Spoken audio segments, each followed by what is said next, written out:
Sejam bem-vindos ao AgriNews Play Brasil. A gente está aqui em Atlanta, onde nós vamos conversar com o Guilherme Minoso, que é médico veterinário, Business Leader Latam da Arm & Hammer. Muito prazer, Guilherme, obrigada por nos receber aqui.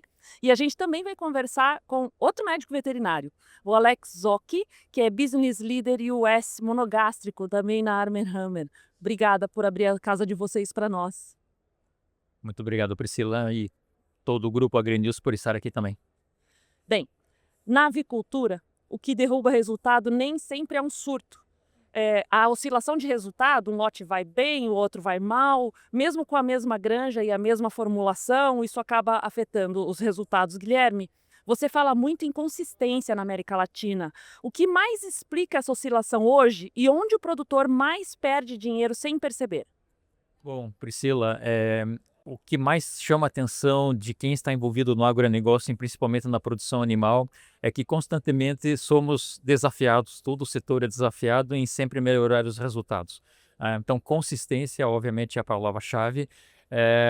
Provavelmente teremos alguns eventos como esse, onde vamos estar discutindo, talvez em 5 anos ou 10 anos, como melhorar a conversão alimentar, como melhorar a eficiência, como reduzir os custos e como manter a qualidade. Bom, obviamente, o grande desafio é juntar esses vários fatores num só negócio. Ou seja, a busca vai ser incessante por isso. Então, a conversão alimentar está aí, né? Então, para quem está há muitos anos no mercado, obviamente vê que as conversões acima de 2 a 35, 40 anos atrás, hoje elas são, obviamente, puxadas querendo chegar 1 para 1 e provavelmente vai estar próximo disso.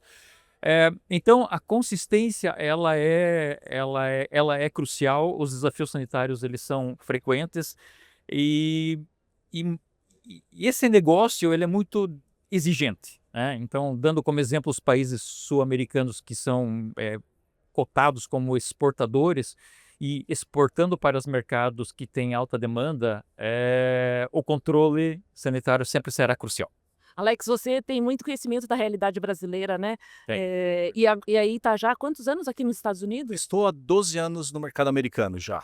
Aham. E pensando no que foi perguntado, né, a gente vê que o mercado americano, ele é um pouco diferente do mercado brasileiro no que tange a ao número, à idade com que as aves vão para o abatedouro. O Brasil tem um perfil mais exportador, né, Guilherme? Então você pega aves de 32 dias, 40, 42 dias. O mercado americano, ele não tem um perfil exportador, ele tem um perfil consumidor. E o americano, ele gosta de uma ave um pouco maior também. Então aqui tem um fenômeno que é o que a gente chama de big birds, ou as grandes aves nas quais vão até 60 dias, 65 dias. Então quando você vê o desafio americano versus o desafio brasileiro, o desafio americano é manter a saúde dessas aves até o abate, porque são 62 dias. Imagina, Guilherme, essas aves consomem principalmente o terço final, que no Brasil já está abatida, aqui no mercado americano a ave continua. Então, um dos grandes pontos que roubam a performance do produtor americano é a mortalidade, porque a ave realmente, o custo maior é ração, sabemos disso. Então, se a ave morre aos 55 dias, ela consumiu uma grande quantidade. Então, realmente, viabilidade, quanto de proteína você leva para o mercado, porque o mercado americano é um consumidor gigante, é um monstro. Então, ele consome tudo e ainda importa. Então, realmente, mortalidade é um dos pontos que o americano realmente presta atenção. Guilherme, para a gente situar o público que está nos assistindo, qual é o foco da Arm & Hammer Animal Nutrition dentro da avicultura? Que tipos de soluções vocês levam e que problemas essas soluções atacam no dia a dia do produtor? Bom, eu vou falar um pouco do mercado latino-americano, né? O meu colega Alex depois vai abordar um pouco o que está acontecendo dentro da indústria norte-americana, indústria avícola norte-americana. Bom, especificamente no mercado latino, a Arm & Hammer é uma empresa que se está expandindo, né, dentro da área de nutrição animal, diferente do que ocorre no mercado americano. Ela é muito reconhecida na área de consumo humano. No mercado latino, nós estamos em processo de desenvolvimento e fazendo um brand awareness ainda, tá?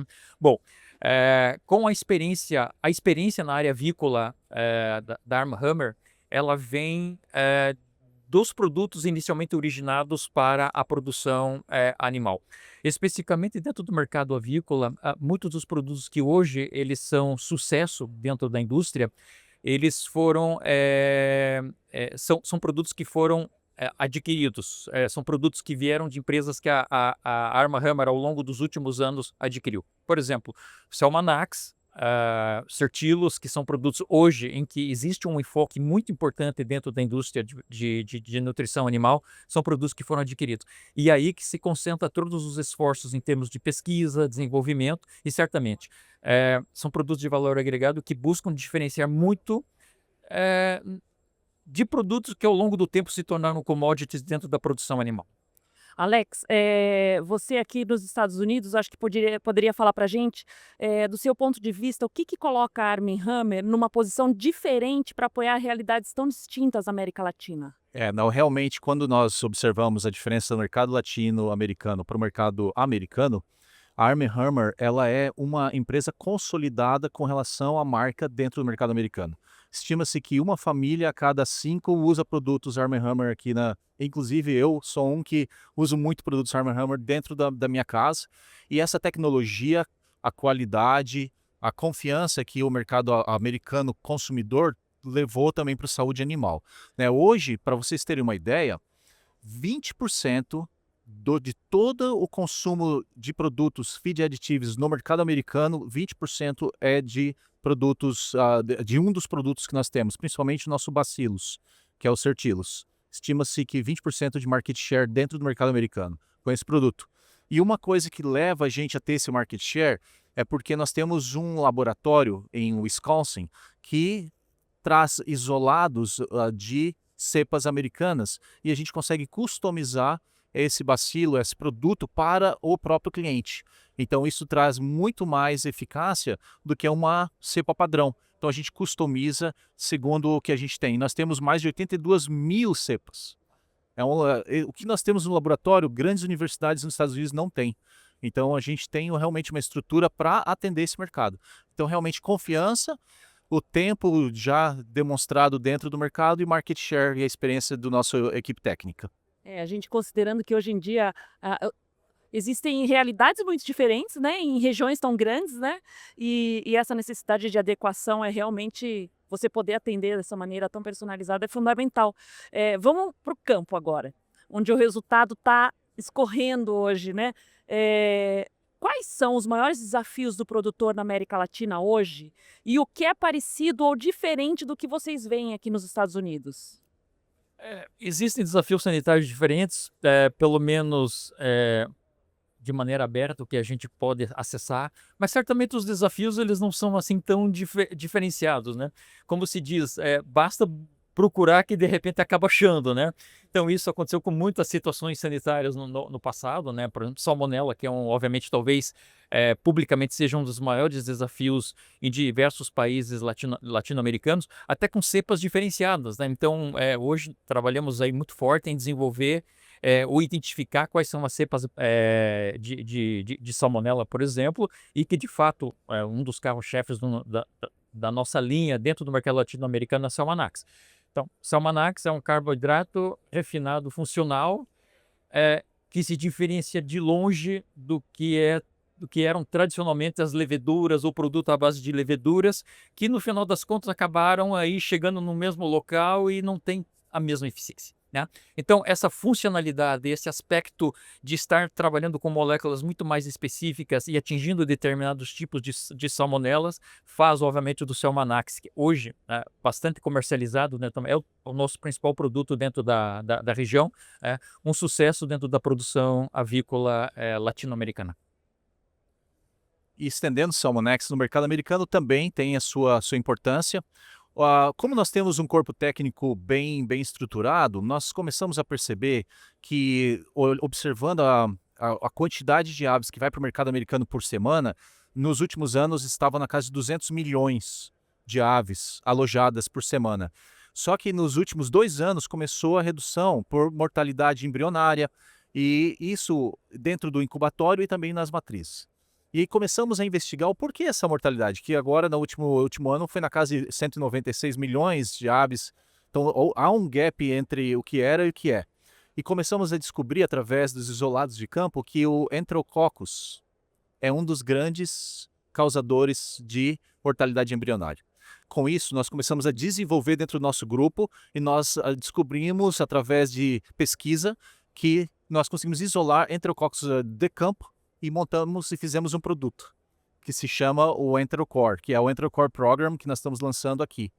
E colocamos no mercado com cepas customizadas para o desafio americano e houve resultados que vai ser apresentado hoje, inclusive, às 11h30 da manhã, pelo nosso gerente técnico.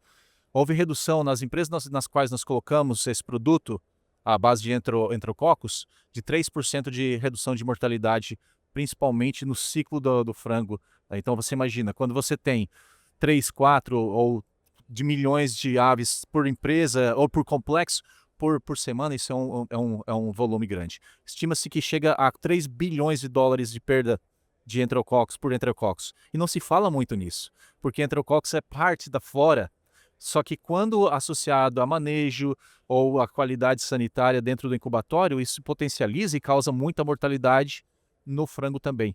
Então eu acredito que vai se falar muito sobre o Enterococcus no futuro, como já está sendo falado no mercado americano. E entra um pouco até numa pergunta que eu ia fazer aqui sobre como que vocês transformam o aprendizado nos Estados Unidos em algo aplicável no Brasil e América Latina. Acho que isso tem muita relação com essa pergunta, né? Bem, dentro desses desafios que você citou, o Enterococcus, né, é um ponto grande. Queria traduzir isso em impacto prático. Você já trouxe essas informações a respeito de volume. A gente sabe o quanto de recurso tem você conseguir enfrentar 3%, resolver 3% de um problema como esse, né?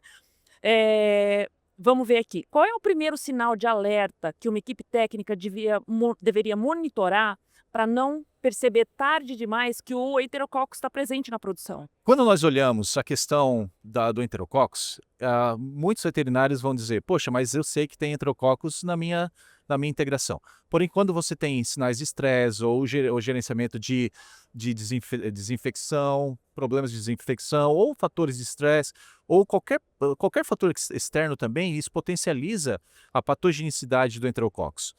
Então, o que nós fizemos? A gente vai não somente no frango ver as mortalidades iniciais e finais, mas a gente vai também no incubatório, ver a questão sanitária, ver a questão de eclosão de pintinho, ver se está dentro dos padrões, ver as matrizes. Então, quando nós pensamos no programa para controle de Enterococcus, a gente pensa desde a matriz, incubatório e frango. Porque isso está tudo associado. A gente não pode viver num silo, né, Guilherme? A gente não pode pensar em frango somente no frango, nós temos que pensar para trás. E eu tenho certeza que muitas pessoas que estão olhando a gente agora estão pensando, é verdade, você tem que falar com a pessoa da incubação, o cara de reprodutoras. E muitas vezes as reprodutoras você começa a trabalhar hoje para ver resultado bem lá na frente. Então é assim que a Arm & Hammer trabalha. A gente traz o nosso corpo técnico, nós estamos lançando aqui no IPPE o Enterocore Program, que envolve nosso laboratório com resultados. A gente consegue avaliar se o desafio de Enterococcus é alto, porque isso também depende da dose que você vai usar. A gente faz análises mensais para ter uma ideia de como está a situação de limpeza também do incubatório. E a ideia é que a gente consiga reduzir a mortalidade no frango, mas também melhore a questão das reprodutoras e incubatório. Quando as empresas usam no mercado americano, elas começam com as reprodutoras. Depois elas vão com a solução para o frango. Legal, e a gente falou um pouco assim de que momentos usar a solução ou buscar a presença, mas existe um sinal que o pessoal que está ali no campo deva ficar alerta para falar, opa, isso aqui pode ser Enterococcus? Os sinais é porque o Enterococcus, diferente de uma coccidiose ou de uma enterite necrótica, ela não causa aqueles sinais clínicos clássicos como uma coccidiose. Quando você vai ao campo, abre uma ave, você vê uma Hemera cervulina claramente ali quando você tem um desafio. O Enterococcus ele é silencioso muitas vezes, apesar que você vê muitas reações como kickback ou problemas respiratórios. Tem algumas lesões e síndromes que está associado ao Enterococcus, mas existem também situações que ela é silenciosa. Você vê no prejuízo mesmo, que é onde pega o produtor, principalmente americano. É na mortalidade final, que ninguém está querendo 1% de mortalidade final. Como nós falamos, já comeu praticamente 99% da ração, ou seja, o custo já foi pago. Então é uma doença silenciosa muitas vezes também. Então tem que ser identificado desde a reprodutora, como foi falado, até o abatedouro. Então isso é algo que não se fala porque precisa de uma certa sofisticação. E a Arm Hammer tem essa sofisticação para descobrir aonde está o prejuízo dentro da cadeia avícola. Guilherme, qual que é a expectativa em relação a essa nova tecnologia no mercado brasileiro? Sim, nós estamos trabalhando já nesse processo. Claramente existem cepas que são muito mais tropicais, ou bactérias que são muito mais causadoras de patogenicidade nas aves dentro do próprio Brasil, onde é um país gigante. Regionalmente podemos dividi-lo aí talvez em cepas que podem ser distintas. Eu vejo como a grande chave que a Arm Hammer tem é esse banco de 82 mil cepas de bactérias benéficas, né, assim podemos chamá-las, e que combinadas vão trabalhar em favor da saúde animal, ou seja, combatendo enterococose ou eventualmente a combinação Celmanax mais Certilos, trabalhando melhor no controle de salmonela e também propiciando aí, obviamente, uma melhor saúde animal em diferentes situações que podem ser identificadas aí como enterococcus, né? O projeto nosso é trabalhar já no decorrer desse ano, termos aí algo dentro do mercado brasileiro. Já temos isso muito desenvolvido no mercado mexicano, na própria Costa Rica. Vamos estar lançando muito em breve no mercado chileno. Então, obviamente, passo a passo aí, trabalhando em distintos desafios para, obviamente, ocupar um espaço aí para melhor desempenho animal. É uma novidade que já vem com muita força, né? Porque se ela sai de um mercado tão grandioso como o norte-americano e também entra no Brasil também, que é um mercado referência para o mundo todo, né? Ela já vem com muita força embutida nela, né? É um valor agregado fortíssimo essa experiência. A gente começou falando de consistência e eu quero fazer um fechamento prático, voltando a falar aqui de consistência. Se um técnico quisesse começar amanhã a ganhar consistência, qual é o primeiro passo e qual indicador confirma que ele começou certo? O técnico, obviamente, ele tem que conhecer muito, muito bem a granja, obviamente, quais são os desafios, porque um problema sanitário muitas vezes não está associado só ao não uso de um produto eficiente, vamos dizer assim, para cobrir aquela necessidade. O manejo é um fator importantíssimo, né, dentro da granja. O produtor em si, a maneira como ele vai lidar no dia a dia, conhecendo obviamente bem o seu aspecto, eu acho que sabendo o conhecimento, melhor dizendo, da granja, do histórico da granja, a maneira como o produtor leva os animais do início até o abate, né? Imagina aqui nos Estados Unidos, ficar nisso aí durante 62 dias não deve ser algo fácil, né? Então, o Brasil tem a vantagem que reduz em 1/3 esse desafio, né? Então, mas sempre vai haver desafios. Então, o conhecimento da granja é crucial por parte do produtor, por parte do técnico. É quase como ser uma mãe atenciosa, Alex, aquela que conhece o histórico da criança desde o berço e está de olho em qualquer respirada diferente, né? É verdade. Isso me trouxe uma certa nostalgia, porque eu me lembrei quando eu era veterinário lá em Chapecó, em 2003, e muitos que vão estar nos assistindo de Chapecó e lá do Oeste Catarinense, e quando eu era veterinário de campo lá, e a gente tem que, quando a gente está começando nessa, porque a avicultura é muito dinâmica mesmo, ela muda, ela tem que estar sempre avançando, mas existem pilares que não podem, são inegociáveis. Realmente você entrar numa granja, você primeiro ouvir o que a ave está falando. E muitas vezes ela fala, ela reclama também. Quais são as reclamações da ave? Vê a ração, vê a qualidade da água, vê a temperatura do ambiente, fala com o produtor, vê qual é a dor que ele também está sentindo, vê como é que está se a ave está heterogênea, observa os fatores, a métrica, vê a mortalidade inicial, a idade da matriz. Tem alguns passos que a gente não pode deixar de fazer. Então, realmente, isso seria importante para quem está começando aí na avicultura. Uma mensagem final para quem está nos assistindo, Guilherme e Alex, por favor. A mensagem final é que o público que não nos conhece ainda da América Latina, que venham nos ver aqui em Atlanta, venham conhecer muito mais empresa. Nós estamos aqui temos a vantagem de ter um brasileiro trabalhando no mercado americano com avicultura, que é obviamente talvez, em termos de produção animal, a parte mais forte do agronegócio brasileiro, né? Então, eu acho que são vantagens que a gente tem, né? E temos, obviamente, um corpo técnico e uma estrutura técnica aí que, obviamente, está pronta para trabalhar dentro da solução de produção animal. Eu sempre eu utilizo uma frase que é a seguinte: a Arm & Hammer não estaria comercializando os produtos para uso como aditivo na nutrição animal com a mesma marca daqueles de consumo humano. Então, ela não colocaria em risco isso, né? Então, é uma empresa com ações, ela está no mercado de bolsas, então, obviamente, ela tem um compliance muito forte, ela está para cumprir, obviamente, aquilo que ela está prometendo com sua marca. Eu diria também, para quem está aqui em Atlanta, venham visitar a gente, conversar aqui, tomar um café, falar português um pouco. Se quiser falar inglês também, a gente ajuda também. E o mercado americano é muito dinâmico, né? Mas tem muitas similaridades com o mercado brasileiro. Então, a forma com que se cria, tirando, claro, algumas áreas, porque o Brasil é mais um perfil mais exportador e o mercado americano mais consumidor. É diferente a forma. Mas para aqueles que estão aqui, querem nos visitar, realmente a Arm & Hammer, como o Guilherme falou, é uma marca muito conhecida no mercado americano por muitas e muitas e muitas décadas. Existe um corpo técnico muito sólido, com pesquisa e inovação, e vai vir muita coisa boa aí para frente.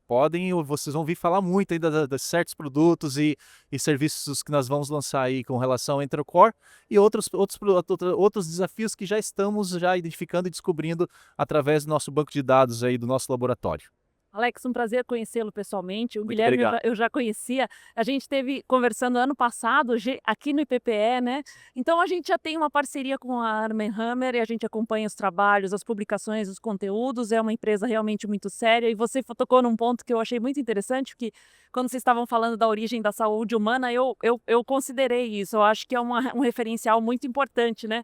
Da seriedade do trabalho, ao mesmo tempo que nos faz refletir sobre o nível de exigência do mercado da produção animal também, né? Que não são coisas secundárias, né? Tá tudo ali no primeiro plano.